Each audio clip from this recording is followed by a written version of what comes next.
हर किसी की फैमिली एक जैसी नहीं होती। हर किसी का घर एक जैसा नहीं होता। कुछ लोगों के लिए घर एक सेफ जगह होती है और कुछ लोगों के लिए घर ही सबसे अनसेफ जगह होती है। अगर तुम उन लोगों में से हो जिन्होंने घर के अंदर ही सबसे ज्यादा तकलीफ देखी है, तो आज की ये कहानी सुनो। ये आयुष की कहानी है, एक ऐसे इंसान की जिसने माइनस से शुरुआत की और फिर भी हारा नहीं। आयुष एक ऐसे घर में पैदा हुआ जहां सपने थे, लेकिन उन्हें पूरा करने के साधन नहीं थे। घर छोटा था, जरूरतें बड़ी थीं और पैसे हमेशा कम। पिताजी को शराब की लत थी और यह सिर्फ पैसों की बर्बादी नहीं थी, ये पूरे घर की तबाही थी। जो बचत होती थी वो उसी में चली जाती। कभी कभी घर का सामान भी बिक जाता था, टीवी गया, कभी बर्तन गए। आयुष बस देखता रहता था, कुछ कह नहीं सकता था, कुछ कर नहीं सकता था।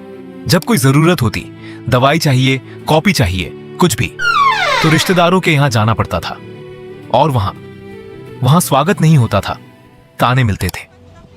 तुम्हारे घर का तो यही हाल रहेगा, इस घर से कुछ निकलने वाला नहीं।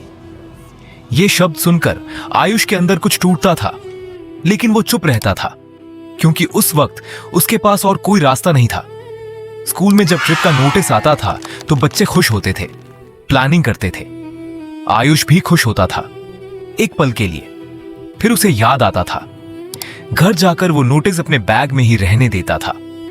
मांगता भी नहीं था, इसलिए नहीं कि उसे जाना नहीं था, बल्कि इसलिए कि वो मां की वो बेबस आंखें नहीं देख सकता था जब वो मना करती थी। वो दर्द उससे सहा नहीं जाता था। मां, ये शब्द आयुष के लिए सिर्फ एक रिश्ता नहीं, एक पूरी दुनिया है। घर की हालत देखकर एक दिन मां ने खुद फैसला किया। वो दूसरों के घरों में झाड़ू पोंछा करने लगी। सुबह जल्दी उठती, एक घर जाती, फिर दूसरा, फिर तीसरा। उनके हाथों में इन्फेक्शन था, हाथ सूज जाते थे, दर्द होता था, इतना कि कभी कभी रात को वो चुपचाप सहती थीं, किसी को बताती नहीं थीं, क्योंकि उन्हें डर था कि अगर उन्होंने काम छोड़ा तो आयुष को फिर से रिश्तेदारों के सामने हाथ फैलाना पड़ेगा। वो दर्द उन्हें मंजूर था, बेटे की बेइज्जती नहीं। आयुष एक बार उनके हाथ देख रहा था, फटे हुए, दर्द से भरे। उस रात वो रोया चुपके से, तकिए में मुंह छुपाकर, और उसी रात उसने एक प्रॉमिस किया खुद से, एक दिन मां को यह नहीं करना पड़ेगा, एक दिन सब ठीक होगा। रोज घर में लड़ाई होती थी, रोज पैसों की तंगी थी, रोज एक नई मुसीबत, लेकिन आयुष पढ़ता रहा क्योंकि उसे पता था यही एक रास्ता है जो खुद उसके हाथ में है। स्कूल में वो उन बच्चों को देखता था जिनके पास सब कुछ था, नई शूज, कैंटीन के पैसे, हर ट्रिप पर जाना, और आयुष, वो एक ही जूते से पूरा साल निकालता था, कभी किसी को बताता नहीं था, अंदर से टूटता था, बाहर से मुस्कुराता था। लेकिन इन्हीं दिनों में उसके अंदर कुछ और भी बन रहा था, एक आग, एक जिद, एक हंगर जो उन बच्चों में नहीं थी जिनके पास सब कुछ था। जैसे ही स्कूल खत्म हुआ, आयुष ने एक पल भी नहीं गंवाया। उसने बच्चों को सिंगिंग सिखाना शुरू किया। शुरुआत में सिर्फ 2-3 बच्चे थे, पैसे भी बहुत कम थे, लेकिन वो रुका नहीं।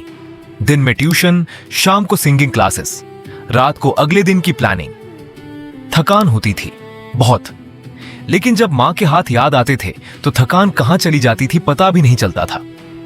धीरे धीरे स्टूडेंट्स बढ़े, लोगों ने नोटिस किया, एक घर से 2 घर, 2 से 5। पैसे आने लगे, थोड़े थोड़े, लेकिन आने लगे।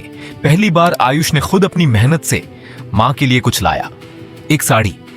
मां की आंखें भर आईं। उस दिन जो उसे महसूस हुआ वो किसी अवार्ड से कम नहीं था। आज आयुष और मेहनत कर रहा है, इनकम बढ़ाने के लिए, एक बेटर लाइफ बनाने के लिए। रास्ता अभी लंबा है, लेकिन डर नहीं है, क्योंकि जिसने माइनस से शुरू किया हो उसे जीरो भी जीत जैसा लगता है। सुनो, दूसरों से खुद को कंपेयर मत करो। उनके पास फुल सपोर्ट है, रिसोर्सेज हैं, सेफ्टी नेट है। वो कंफर्टेबल जगह से दौड़ शुरू करते हैं, लेकिन तुमने अपनी जिंदगी माइनस से शुरू की है, बिना नेट के, बिना बैकअप के, अकेले। और फिर भी तुम चले, गिरे, उठे, रोए, फिर काम पर लग गए। लोगों ने ताने मारे, तुमने उन्हें फ्यूल बना लिया। जब तुम कुछ बड़ा कर लोगे और करोगे, जरूर करोगे, तो वो सिर्फ सक्सेस नहीं होगी, वो एक जवाब होगा उन सबको जिन्होंने कभी सोचा था कि तुमसे कुछ नहीं होगा। अपनी स्टोरी पर कभी शर्म मत करो। यही तुम्हारी सबसे बड़ी ताकत है, यही तुम्हारी उड़ान है।